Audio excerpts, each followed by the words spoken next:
মানুষ তো চেয়ারের জন্য জানও দিতে চায়, ঠিক না? সামান্য একটা ইউনিয়নের চেয়ার, এটার জন্য মরতেও রাজি, মারতেও রাজি। কিন্তু আমাদের নবীজি মাকামে মাহমুদ পাবে, রব্বে কাবার কসম, উম্মতের জন্য ওই চেয়ারে বসবে না, হাত রাইখা দাঁড়ায় থাকবে। আল্লাহ বলবে বসেন, বলবো বসবো না। কেন? এটা তো আপনারই, এই জন্যই তো হাত রেখা দাঁড়ায় আছি। আপনি আমাকে বসায় কি করতে চান? আমি বসবো না। আমি তো উম্মতের জন্য বসলে উম্মতের জন্য ছুটবে কে? হাউজে কাউসারে যে কে পানি পান করাবে? আমি যদি বৈশা পড়ি, উম্মতকে হাউজে কাউসারে কে পানি পান করাবে?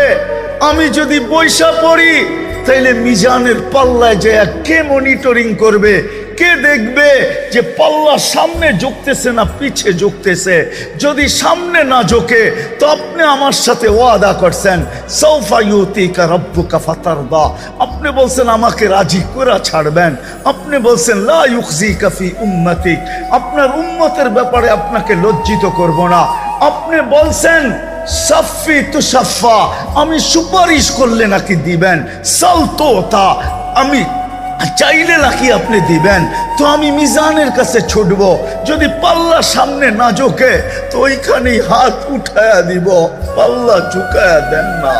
আমি বসলে কে যায় ওইখানে হাত উঠাবে? আমি বসবো না। তৃতীয়, আমি বসবো না। পুলসেরাতের কাছে ছুটা যাব। যদি আমার উম্মত পার না হইতে পারে, তো দুনিয়াতে যে দুরুদ আমার উপরে পড়ছে, ইমাম কর্তুবী রহমতুল্লাহ আলাইহি ওনার কিতাবে লেখছেন, আঙ্গুল উঠাইলে কর্তুবীর উপরে উঠায়েন, আমার উপরে উঠায়েন না। কর্তুবীর কিতাব পড়া দেখেন, ইমাম কর্তুবী রহমতুল্লাহ আলাইহি লেখছেন, পুলসেরাতের ওইখানে ছুটবেন। যদি উম্মত পার না হইতে পারে, তো দুনিয়াতে যে দুরুদ পড়ছিল ওই গাঠটিগুলাকে মাথায় করে নিয়ে উম্মতের মাথায় দিয়া বলবে পার হয়ে যা।